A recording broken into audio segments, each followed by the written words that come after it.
Hi, this is Annette Ross, host of Being Real on Sylvia Global Media Network. Today I have the pleasure of talking with Lisa Moreno Dickinson, founder and CEO of StopCAIDNow, a foundation dedicated to bringing awareness, treating, and ultimately finding a cure for an autoinflammatory disease. Lisa, thanks for being here with me today. How are you? Very good, Annette. Thank you for having me on. So, I sort of wanted to start at the beginning, if you don't mind, giving a little bit of background about your boys, especially about Brody, who has autoinflammatory disease, about your organization. And I guess as we start to talk about that, I'm going to have a lot of questions because autoinflammatory disease is not something I think many people are familiar with. Yes, it's true. Actually, I've told people before that, and that's understandable, is it wasn't really talked about or known about until 1999. So it is relatively new. And I was very familiar with autoimmune diseases. But when Brody was born, it was probably in the third month that I started recognizing some symptoms that weren't normal. And he had excruciating pain, rashes, fevers, but it was really the pains and these screams that were so horrifying that I knew that we needed to get him help. And I would take him to the pediatrician, and I would, talk to the doctors, and they would say that he had acid reflux, or they would keep suggesting things that he had, but no diagnoses, and nobody could get him, help better. And I would bounce him, which people pretty much know what my bouncing is. I'd sit on the exercise ball and literally go up and down and bounce him just to soothe him, which sometimes helped and sometimes didn't. But I would get about an hour of sleep, and it took 19 and a half months to diagnose him. And I took him to the hospitals. He had x-rays and tests and blood work.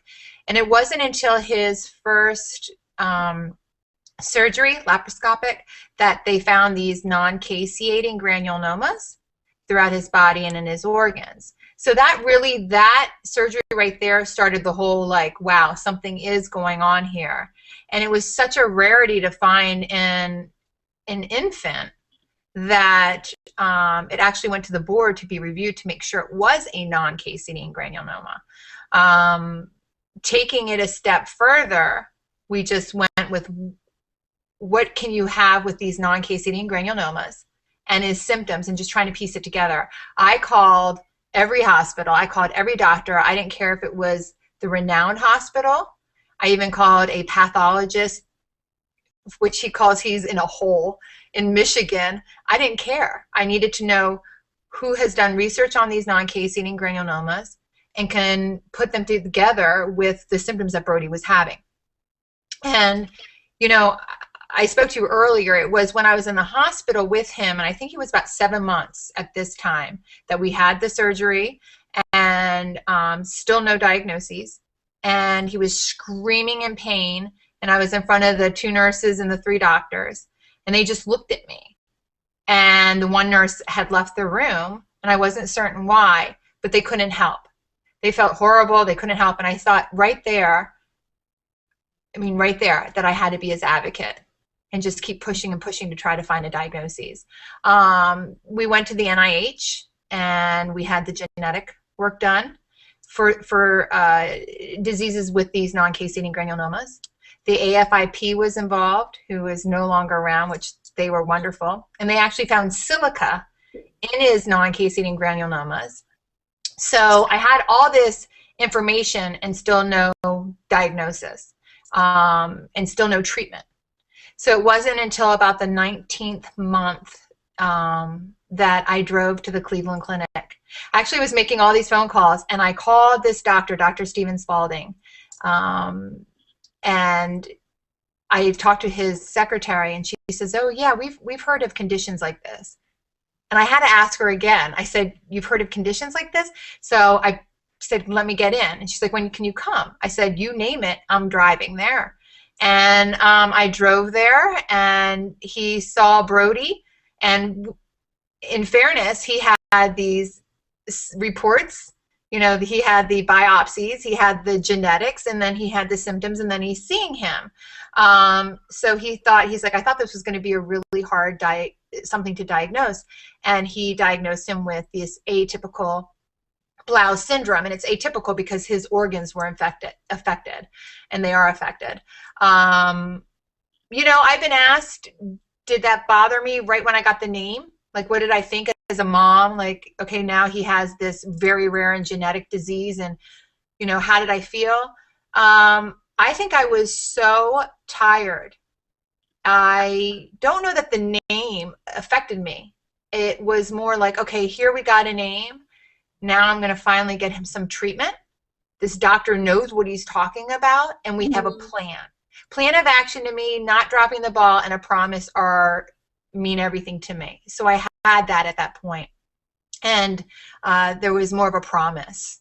So he suggested going on this treatment, which were, the dosage was over an adult dose, off-label drug, and it was injections.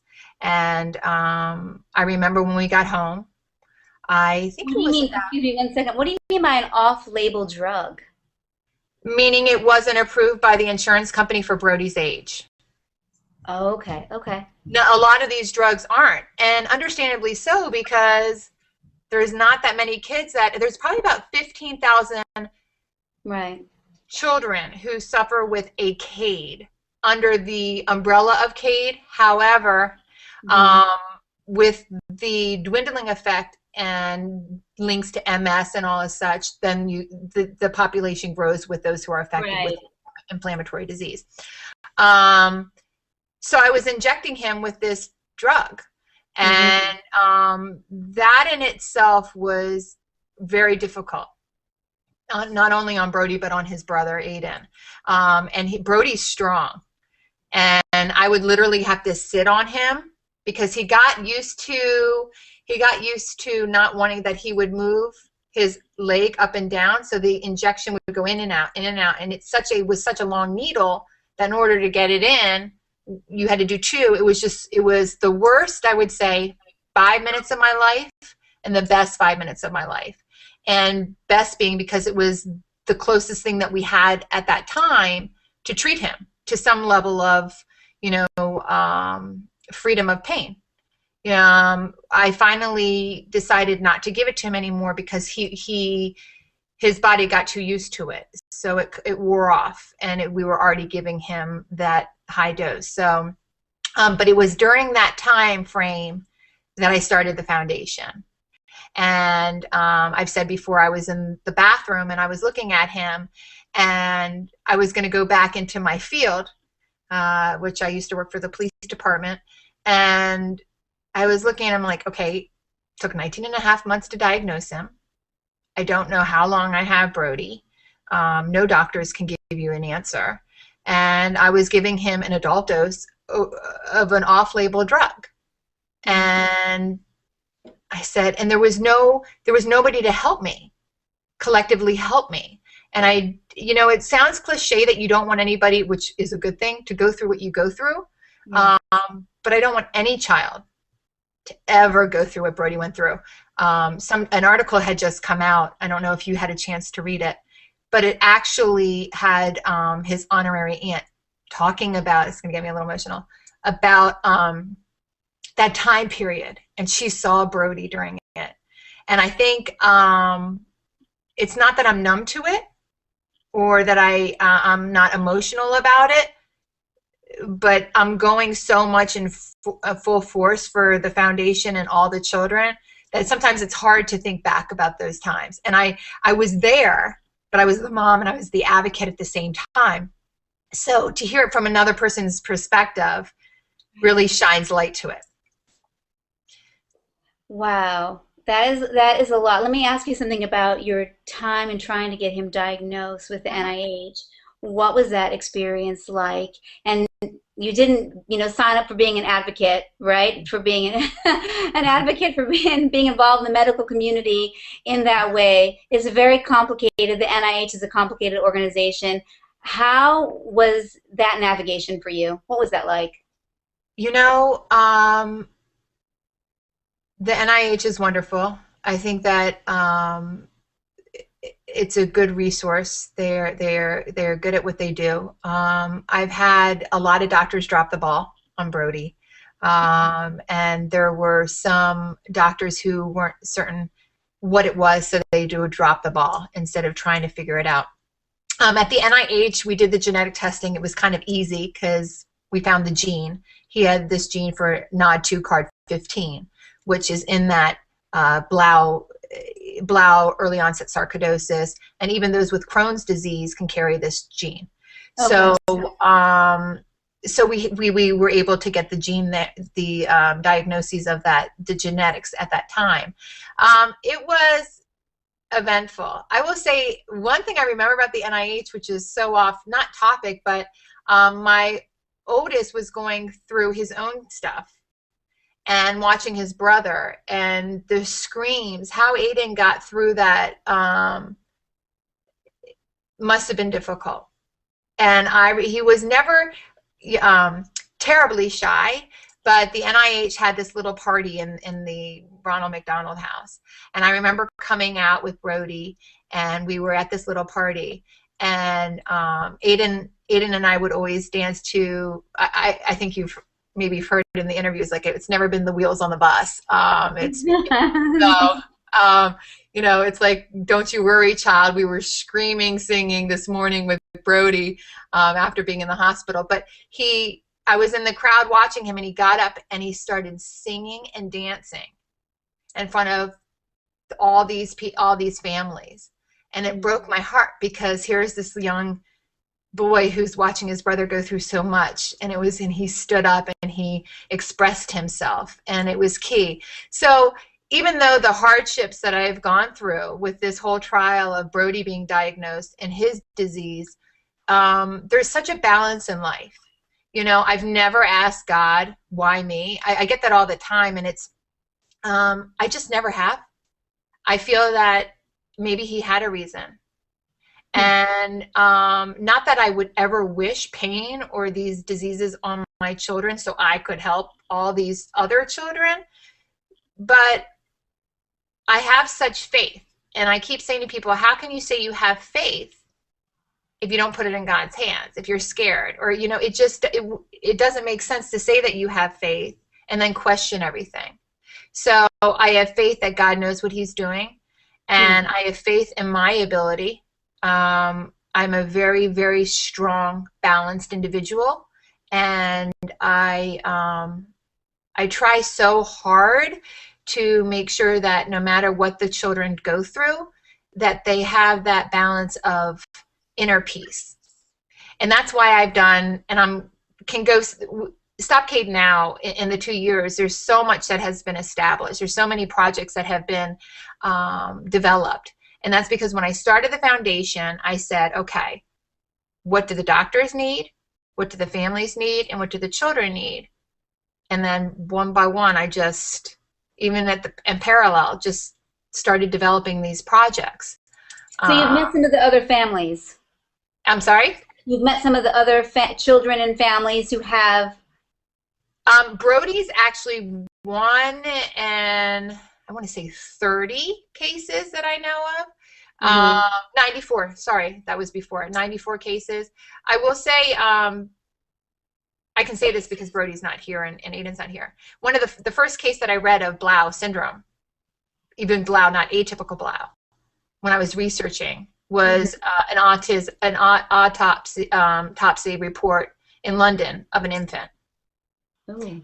And that's when I knew even more research had to be done. And there is a renowned doctor in this disease. However, information is new and brought to us, each day. We all know that. I have a philosophy of going with your gut and the research and helping the doctors and being the voice and providing, because I kind of use it as, you know, if you eat a banana in 2 days, you're going to lose 5 pounds. And then, you know, then you turn around and they have, well, if you eat a banana, you're going to die tomorrow. I mean, there's no, you know, so it's good to have as much information and take take a little bit of all the information and then make your own opinions of it and go forward. Education is key, and having these tools is key. So have I met the families? A lot of the families know of me and they've reached out. I will get emails and calls, and especially at the beginning, because we're internationally known, from London, from Sweden, from New Mexico, I mean, everywhere. And I've gotten to know some of the families pretty well, but I've only met one family, and that was really hard for me. I went to an event to sponsor, and I got on stage and actually presented 2 awards to 2 young ladies, I believe more of the juvenile idiopathic arthritis. And that was very tough for me to see the children, because I'm talk about them, or I know what they're going through, and I hear, you know, their letters and what their families are going through, and I say it all the time. It's redundant, but it's so important. The pain that these children go through is no joke. I mean, they're physically in pain. These diseases are causing pain. They're living in and out of hospitals. They're not able to, some of them aren't able to run. I cover such a wide range, though. So you're dealing with those who don't have a prognosis, like Brody, then some who don't make it past 2 years old, then some who live with, you know, it as the chronically ill, in pain, and then a lot of the drugs that they're taking cause certain cancers. So there's just so much pileup of things that I want to clear for them. Well, let me ask you then, because I understand a little bit about medical research. Do you feel like it's cohesive in terms of sometimes there's different doctors in different places working on parts of a problem? Are these doctors working on this problem communicating well? Are they sharing what they're learning? Do you feel like they're on to something? Good question. Right, let's see. Who's watching? No, just kidding. No, I'm just, you know, I know how it can be. No, absolutely, hands down. I would say that it's so important to drop the ego with these doctors and to come and get educated. Come together, right. I started the first CME, Continuing Medical Education, at the Cleveland Clinic. So all the doctors who said that they didn't know about it, now they have the tool. Now they can get educated by it. I got an email a week ago saying that 1,200 doctors had already signed up once we had posted for the CME. That was so key, because they want to know. They want to learn, and that to me is really important.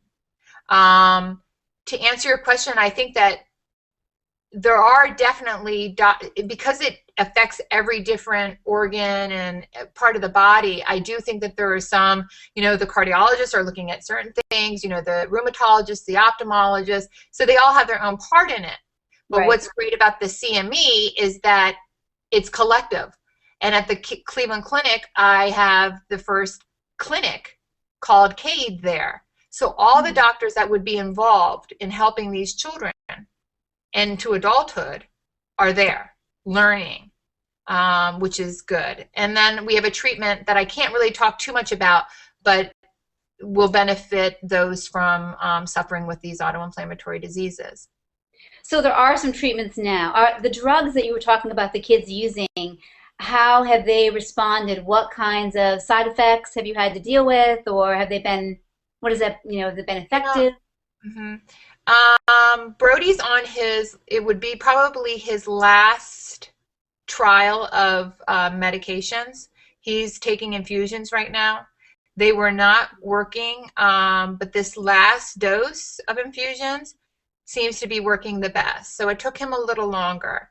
Some of these kids are on methotrexate along with the infusion. Some are on the Kineret, which Brody was on, Alaris. These drugs, yeah, and Brody's on Remicade.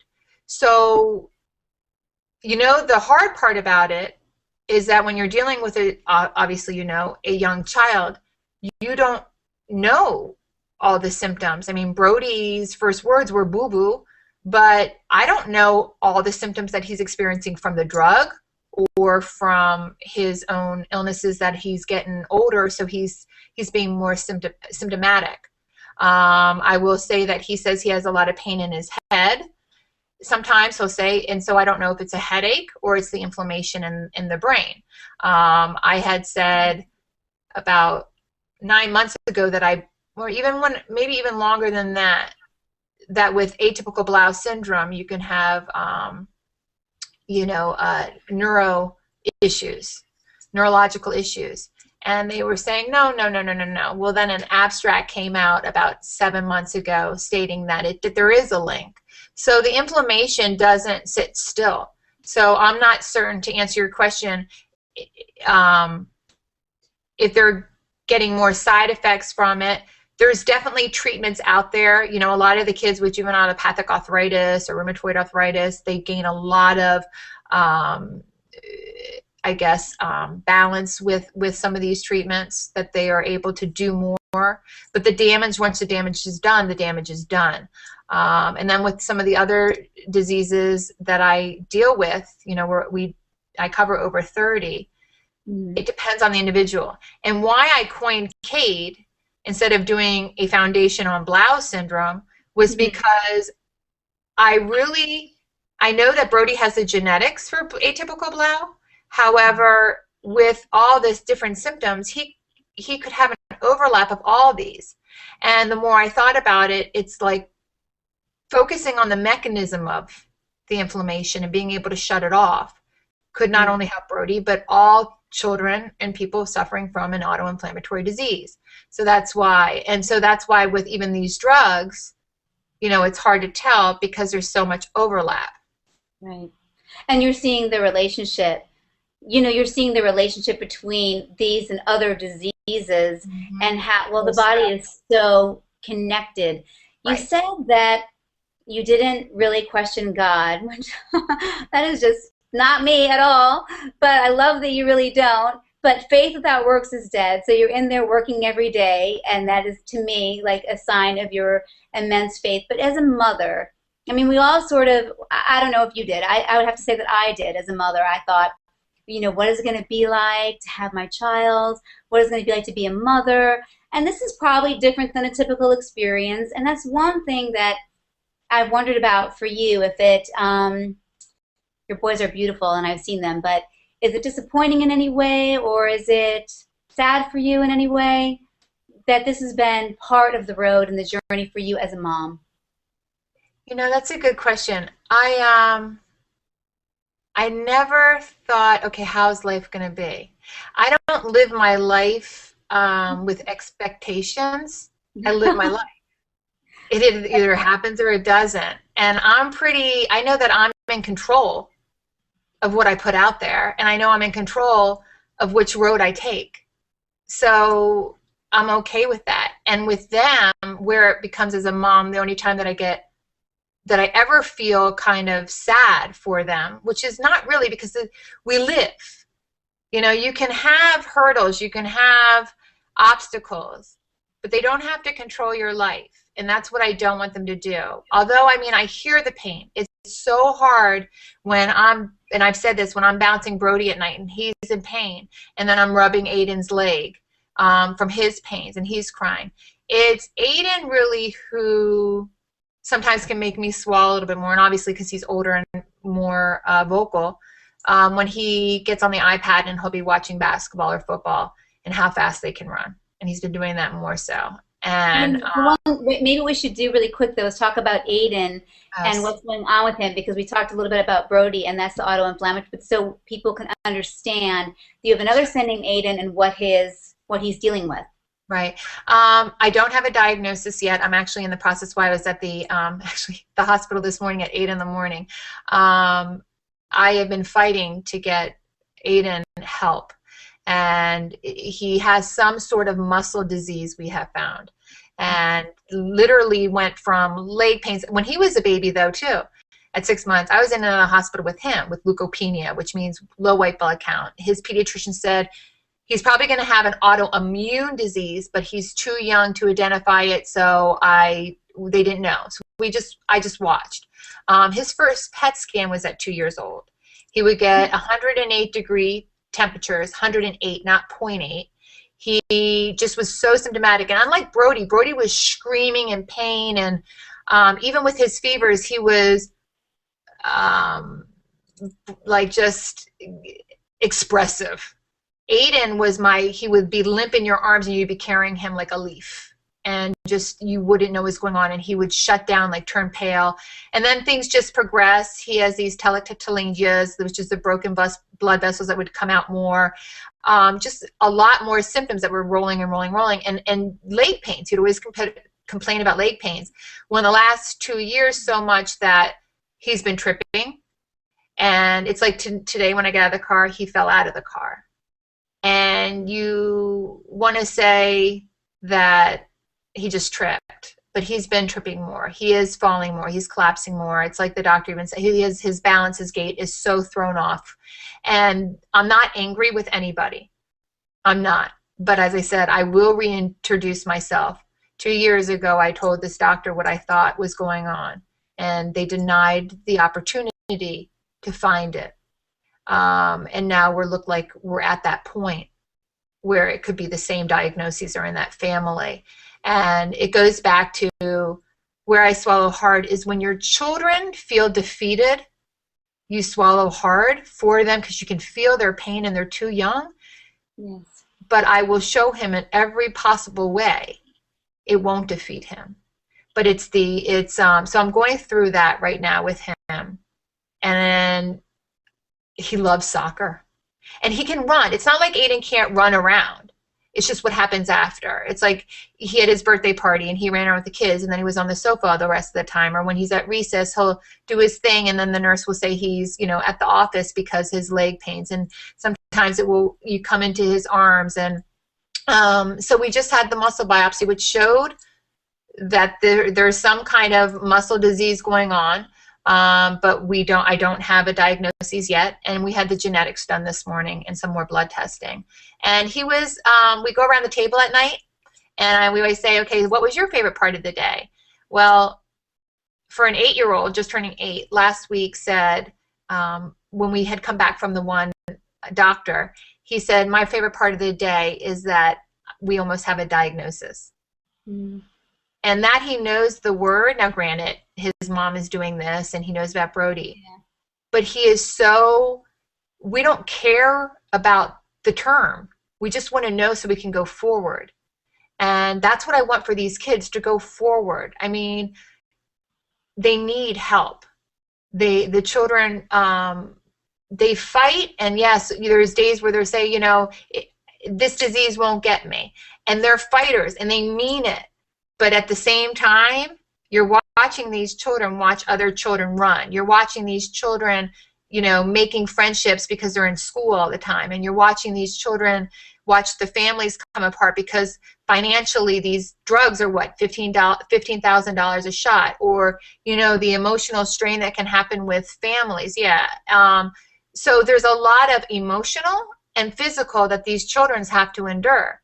And that's why I said to you, my main goal is finding not only a cure for these children, but at the same time educating the doctors and giving the children such inner strength of what I call true hope that they can fly. What is true hope? What do you mean by that expression? That's a great expression. That's because I'm not a hope girl. Like, I don't want hope. What do you mean hope? Hope is like nothing to me. And I have to, because there's not action behind it. I hope you have a nice day. Really? Okay, so no, go have a nice day. Like, it's just seems passive to you. Hope seems passive to you, the word hope. So when I use it, I have to say true hope because it's my word. And I will say the one thing once people get to know me, my word is everything. When I say I'm going to do something, or when it's coming from my heart, and it will be done. So when I say true hope, that's when I mean like this is what's going to happen. Did you think that you would ever see yourself in a role like this, or that you had the capacity to be this person you are right now for your boys? Is it just because you're a mother and you have that? I mean, I don't even know if all moms can be that level of advocate that you are for your boys. What is it about you that gives you that strength to do this? Are you sort of surprised by yourself? No, not in a cocky way. Very self-assured in the way that I've always been able to keep that balance. It's funny, I was just telling somebody before because of the book that's coming out too, and this other book, and I'm excited to talk about. for some reason, I remember as a kid getting off my bed and I would be like, thank you, God, for me being able to walk. Thank you for being able to see. I mean, I would used to thank God for the back then, which I would think was pretty crazy. I don't think or ponder too much of the situation I'm in. I just go forward. Of course, I don't think that my life would be better if they were healthy. We live. You don't. I don't think, because I don't look at it as it's definitely not easy. It's never easy seeing your children in pain. But if you don't know the other side too, and you're living it, I mean, I've been living it with both boys. It's really all I know. It's almost like the pain of, like when I say that no child should have their pain as their normal. Mm-hmm. It's what I know, and I've try to make the best of it. And the balance, I tell you, it's the and they're boys too. So the raising two boys, it's like, even though that they're sick, they're boys. They will beat up on each other. They'll have their meltdowns. You're taking them to school. I mean, you're doing everything as a typical mom or dad would do. I would say that in my past, like I used to feed the homeless. I used to be my first thing that I ever did was be a hugger at the Special Olympics. So I don't know that I'm surprised at my will. And especially when you're a mom, I mean, you're mama bear. I mean, the more I was told, like, this isn't happening, and you have your children and you're watching them in pain and nobody's believing you or believing them, that was like red tape and for a bull to see. Because I remember I walked into one doctor and it was never to be rude, ever to be rude. It was just that I didn't have time.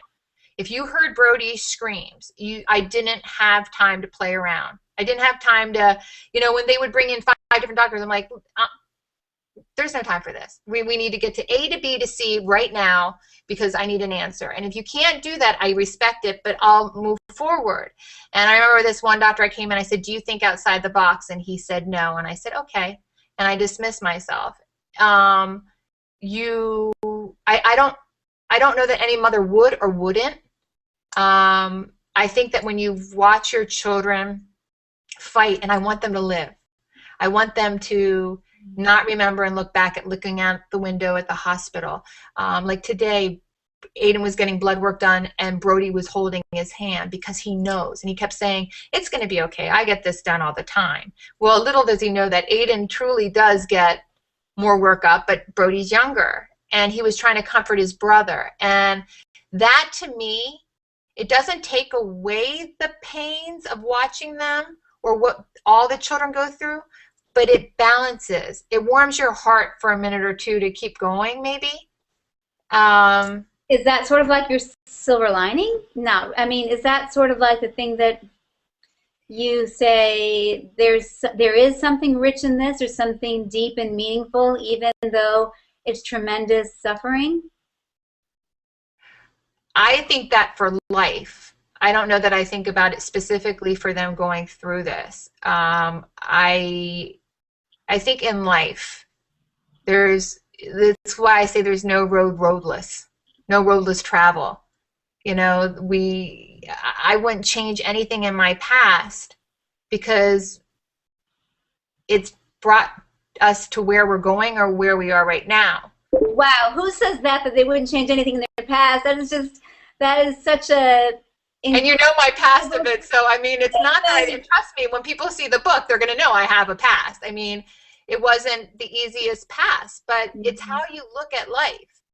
I always revert back to football or basketball or track, and it's how you jump over the hurdles that matter versus the hurdle itself. Well, and I think I said to you earlier, when I put the mask over Brody's face that time, I had to hold it for 15 minutes, and you're watching your child literally try to push it off, and they're halfway under, and there's tears coming in their eyes, and you look like you're suffering your child. You swallow, but you know you're doing everything right for your child. And I thought to myself then, though, if I don't have a nervous breakdown now, I never will. And I've had people come, Lisa, if you don't slow down, you're going to fall. Lisa, if you don't slow down, okay, after this, you're going to fall. And I've never fallen. I think because I'm real with myself, first and foremost. I think when you get caught up in the moment is when you fall. I'm not caught up in any moment. I know what my mission is. I know what my purpose is. And I carry these children with me daily. So silver lining in everything. So you're not sitting there thinking, okay, God, what is up with this? And you're not feeling embittered, and you don't think your boys are feeling not embittered, but sort of like, why am I not maybe a part of the mainstream in terms of the school and the average, everyday, typical life that children have? You don't feel that they are upset by that? I think that would be in a world of not reality. Everybody has obstacles. Yes. So I don't see them. That would mean I would have to look at somebody who is diagnosed with, who is born with mental retardation and say that they've had a horrible life, or that they're not, that wasn't fair. They're the most giving and loving and appreciative people that I've almost met. So I don't think Aiden and Brody will do that, because I think that I'm trying to help give them the best that I can on that emotional aspect of appreciation of life. But yeah, I mean, Aiden has said, I just want to run like the other kids, but he's never pinpointed, like, I want to run like that. He just wants to, he wants to run like the other kids, and I get that. And that's when I chime in and, you know, talk about other things or show him what he can do. I mean, he is so artistic, and he paints. I mean, I love chess. There's other ways to shine light. And so I will show him what he is good at, but I'll never show, I think that in life, when people have limits, they've created those limits. Who's to say that we needed 2 legs to run?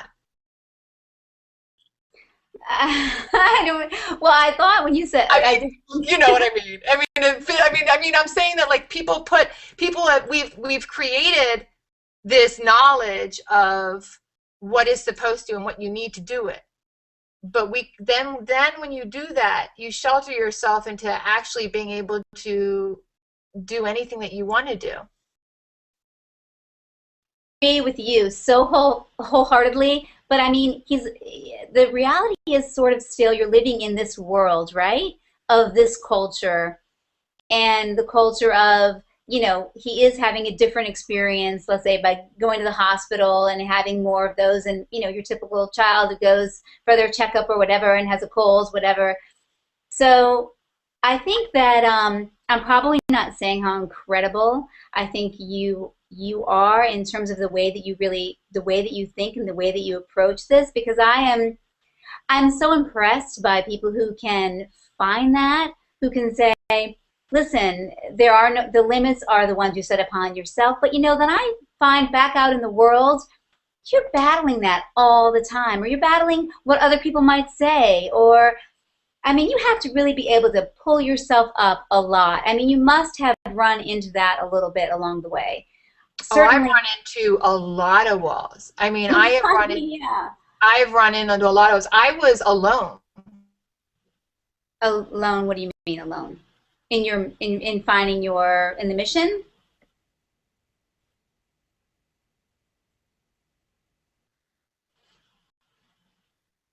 Alone in finding the cure? would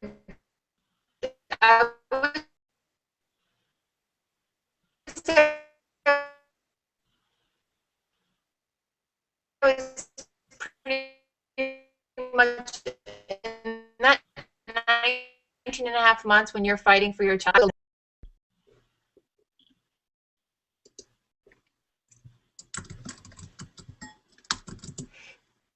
So I don't know if you can still hear me.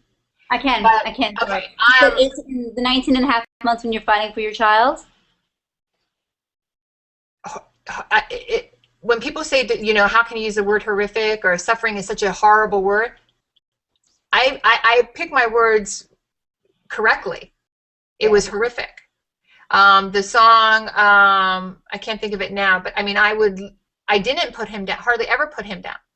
The excruciating screams that would come from Brody were one that you had to not only tune out, it was so loud, it was just, you couldn't help your child, and they're screaming. It was, they actually said, CHOP had said it was the worst pain they ever saw a baby in. And then they thought it was intussusception, which is when your intestines get all wrapped up and knotted, where you lose, you lose the oxygen for a little bit. But it didn't, it was almost, they said it was worse than that of what they've seen. And at that time, they're like, well, he's too old to still be experiencing this. And the time period that he would be screaming, we were away one time, and he literally, I think, went for 5 hours of screaming, and then he would pass out from the pain. So, no, it's not easy, and it's still not easy. And, well, you know, I do think that it's so interesting that you say that, because I think that there is being on the cross and being at the foot of the cross, and I don't envy either one of those positions, but I think we should always be in one of those positions. We should either be helping someone who's suffering and doing all we can to be with them in their suffering, or sometimes we are the ones actually, you know, going through. And I always think of that image, and I don't think it really resonates whether or not you're Christian. I think the idea of being really present in someone's suffering, which is like being their advocate, but it is not, doesn't come without its pain. I think it's almost in many ways even equally, or it can be more painful. I know the very little experiences I've had with my daughters, you know, being in the hospital, that I was like, take my vein. I mean, I was having a hard time watching them get a blood draw, or get an IV, excuse me, get an IV put in. And I thought, oh my gosh, they're not getting the vein. It's really upsetting me. I think I would like to give them my arm and take my vein. So I'm sure hands down, you have that tenfold. Hands down. I would drop down and take Offer it up. Yep. I remember that this nurse, there was times when they literally had to strap Brody down. I mean, 5 nurses, because they couldn't get him down, and they would be trying to get a vein, and they would go in and out, in and out. And there was this one nurse, I said, if you go in one more time, I'm going to get, you know, the head nurse.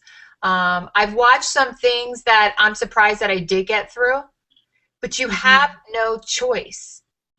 You don't have a choice. I mean, you either go forward or you do, like people said, do you ever lay there and cry? Or, and first of all, both boys are with me at night. I mean, I really don't have much time to do that, which might be the good and the bad. I mean, they're always with me. And you can't stop. You just can't stop. You have to, I think the question would be like trusting in the doctors, because everybody's learning, right? So there's times when I would be like, here, I'm putting the faith into this one physician. When you're seeing your child suffering, and then you're sitting back going, am I doing the right thing?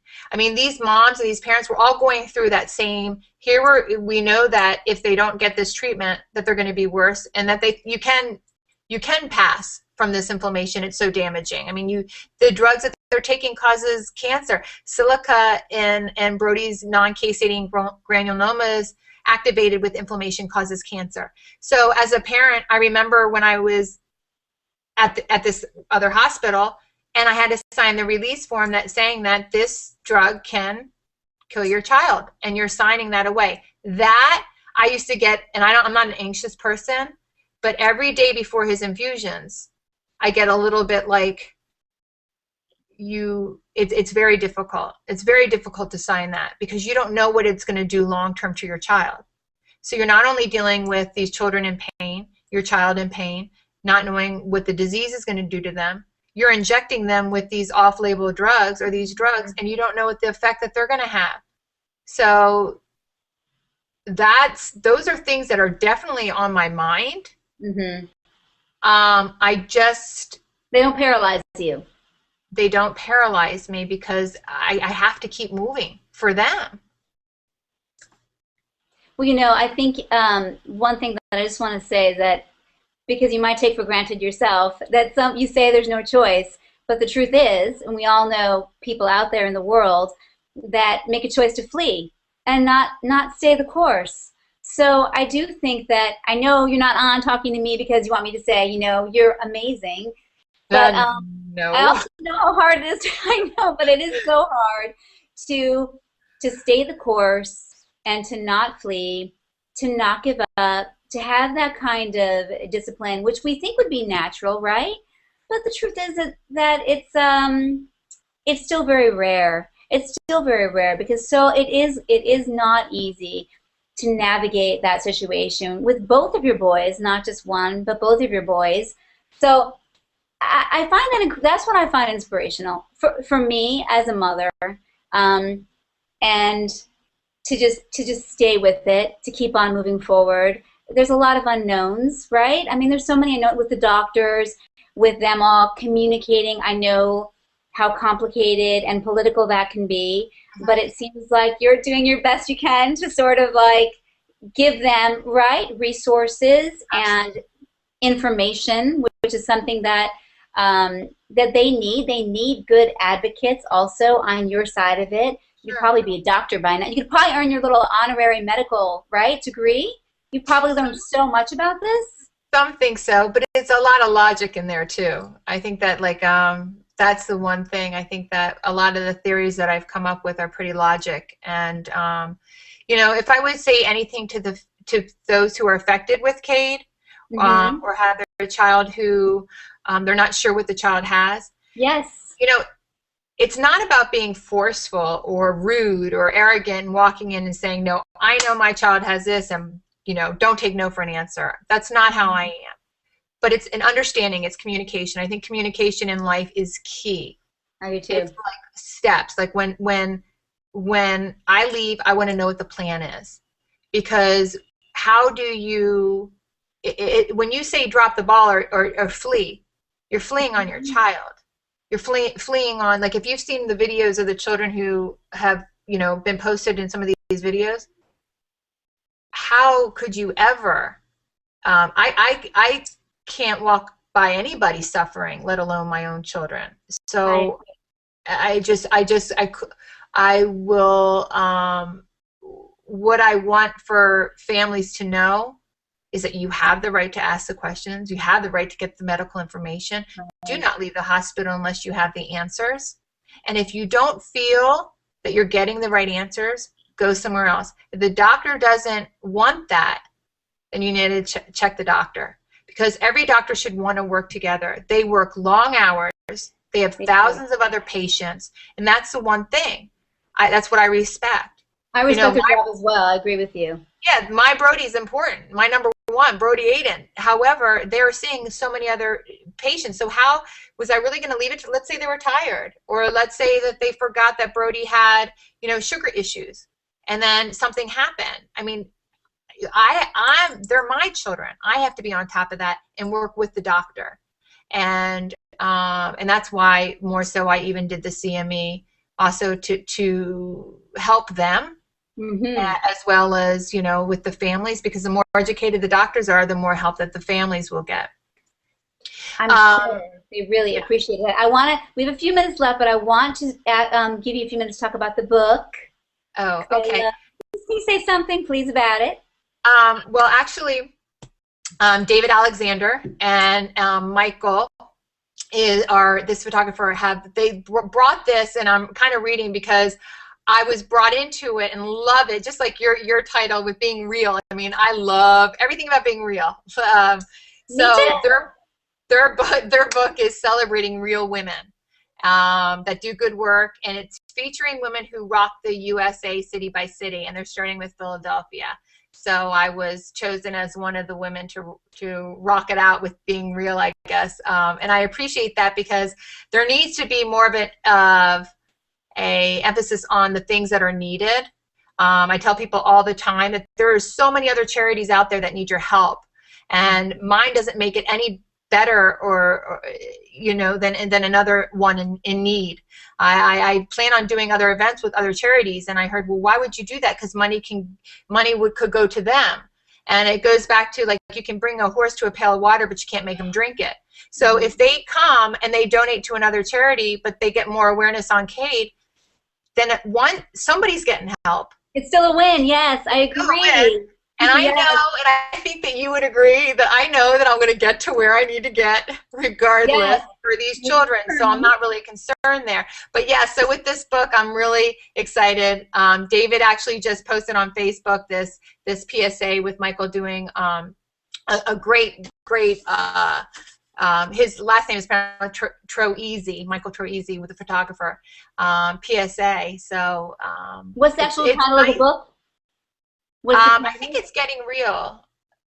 I don't know if I actually had the title. It's just a book on celebrating real women. I don't know, real women. I don't know if they've come out with the title or not. When will it be out there? When do you think it'll be out there? Probably in the next year. Okay. Next year. And then somebody else has asked me to do a book on my story. And one, with my background, so people will know a little bit more about myself. So what I appreciate the most is people realizing that CAID's not one disease, that I am a mom. First and foremost, that I'm a mom, and I watch my own kids suffer. But as much as I see them suffer, and I put this out there because I want the other families to do it too, and I know it's hard, but we get up and dance. I mean, the song from Fly, have you heard the song Fly? It's our CAID song. I mean, it's a... Can you hum a bar? You actually, it's on YouTube. It's called Fly for CAID. And it talks about the kids living in and out of hospitals. It's just very upbeat. It's understanding the children. One of the best things is that the parent went to school and showed it to one of the children. And the words that she said was, they finally get it. It's getting an understanding that these children are not able to really live in the sense of that freedom of the daily, I guess, freedom that one would have. Right. And I want them to be children. And what I hope is that true hope that I hope to bring is a cure, so that when they have children, that there's not an issue, and that it's soon enough so the rest of their life is enjoyable. Well, I just want to say that I will be posting links for your organization on Facebook, YouTube, and obviously this video is going to be playing on YouTube. And I want to thank, you're beautiful to me. Thank you. You too, so love. much. No, thank you. The awareness is great, and I absolutely adore you. So I appreciate being on and being given this opportunity. I do too. And I will see you again. Yes, you will.